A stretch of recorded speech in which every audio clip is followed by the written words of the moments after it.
എല്ലാ പ്രിയപ്പെട്ട പ്രേക്ഷകർക്കും നമ്മുടെ പുതിയ വീഡിയോയിലേക്ക് വീണ്ടും സ്വാഗതം. ഇത് ഫുട്ബോൾ ലോകം. യുവേഫ നേഷൻസ് ലീഗിലെ ക്വാർട്ടർ ഫൈനൽ മത്സരത്തിലെ രണ്ടാമത്തെ മത്സരത്തിൽ അങ്ങനെ പോർച്ചുഗൽ ഇറങ്ങുകയാണ്. ഇന്ത്യൻ സമയം നോക്കുകയാണെങ്കിൽ നാളെ രാവിലെ 1:30-ക്കാണ് ആ മത്സരം നടക്കാനായിട്ട് പോകുന്നത്. എന്നാൽ ഈ മത്സരം എങ്ങനെ നമുക്ക് ലൈവായി കാണാമെന്നാണ് ഈ വീഡിയോയിൽ നമ്മൾ പരിശോധിക്കാനായിട്ട് പോകുന്നത്. അതിനുമുമ്പ് നമ്മുടെ ചാനൽ കണ്ടുപോകുന്ന ഏകദേശം 80% പേരും ചാനൽ ഇവരെയായിട്ടും ഒന്നും സബ്സ്ക്രൈബ് ചെയ്തിട്ടില്ല.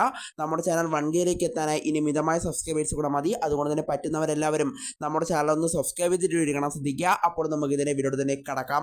എന്തായാലും യുവേഫ നേഷൻസ് ലീഗിലെ ക്വാർട്ടർ ഫൈനൽ മത്സരത്തിലെ രണ്ടാമത്തെ മത്സരത്തിൽ പോർച്ചുഗൽ അങ്ങനെ ഇറങ്ങുകയാണ്. ഇന്ത്യൻ സമയം നാളെ രാവിലെ 1:30-ക്കാണ് ആ മത്സരം നടക്കുന്നത്. എന്തായാലും പോർച്ചുഗൽ വിജയിച്ച് കയറുമെന്നുള്ള പ്രതീക്ഷയിൽ തന്നെയാണ് ആരാധകരും ഇപ്പോൾ നിലവിൽ കാത്തിരിക്കുന്നത്. എന്തായാലും പോർച്ചുഗലിന്റെ മത്സരം എങ്ങനെ കാണാമെന്നാണ് ആരാധകർ നിരന്തരമായി ചോദിച്ചുകൊണ്ടിരുന്നത്. നമ്മുടെ കമന്റ് ബോക്സിൽ ധാരാളം പേർ വന്നങ്ങനെ ചോദിച്ചിരുന്നു. അതുകൊണ്ടാണ് ഈ വീഡിയോ ചെയ്യാമെന്ന് കരുതിയത്.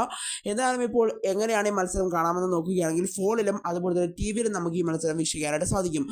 ആദ്യം ടി വിയിലെ കാര്യം പരിശോധിക്കുകയാണെങ്കിൽ ടി വിയിൽ നമുക്ക് സോണി സ്പോർട്സ് നെറ്റ്വർക്കിലൂടെ പോർച്ചുഗലിൻ്റെ മത്സരം വീക്ഷിക്കാനായിട്ട് സാധിക്കും. അതുപോലെ തന്നെ ഇനി മൊബൈലിലേക്ക് എത്തുകയാണെങ്കിൽ സോണി ലൈവ് എന്ന് പറയുന്ന ആപ്പിൽ നമുക്ക്, അത് സോണി സ്പോർട്സിൻ്റെ ആപ്പ് തന്നെയാണ് സോണി ലൈവ് എന്ന് പറയുന്ന ആപ്പ്.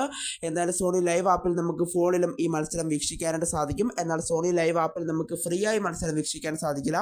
പേയ്മെൻറ്റ് അടച്ചാൽ മാത്രമേ ഈ മത്സരം വീക്ഷിക്കാൻ സാധിക്കൂ എന്നാണ് മനസ്സിലാക്കാനായിട്ട് സാധിക്കുന്നത്. ടി വിയിലാണെങ്കിൽ സോണി സ്പോർട്സ് നെറ്റ്വർക്കിലും അതുപോലെ തന്നെ മൊബൈലിലേക്ക് എത്തുമ്പോൾ സോണി ലൈവ് എന്ന് പറയുന്ന ആപ്പിലുമായിരിക്കും നമുക്ക് ഇന്നത്തെ പോർച്ചുഗലിൻ്റെ മത്സരം വീക്ഷിക്കാനായിട്ട് സാധിക്കുക. ഇതിൽ ക്വാർട്ടർ ഫൈനലിലെ ആദ്യപാദ മത്സരത്തിൽ ഏറ്റുമുട്ടിയപ്പോൾ ഡെൻമാർക്കിനോട് എതിരില്ലാത്ത ഒരു ഗോളിന് പോർച്ചുഗൽ പരാജയപ്പെട്ടിരുന്നു. അതുകൊണ്ട് തന്നെ രാവിലെ 1:30-ക്ക് നടക്കുന്ന ആ മത്സരത്തിൽ പോർച്ചുഗൽ വിജയിച്ച് കയറുമോ എന്നതാണ് ആരാധകർ ഉറ്റുനോക്കുന്നത്. കൂടാതെ CR7 ഗോളിടാനും ആരാധകർ ആകാംക്ഷയോടെ കാത്തിരിക്കുകയാണ്. എന്തായാലും മത്സരം എങ്ങനെ അവസാനിക്കുമെന്ന് നമുക്ക് ആകാംക്ഷയോടുകൂടി കാത്തിരിക്കാം.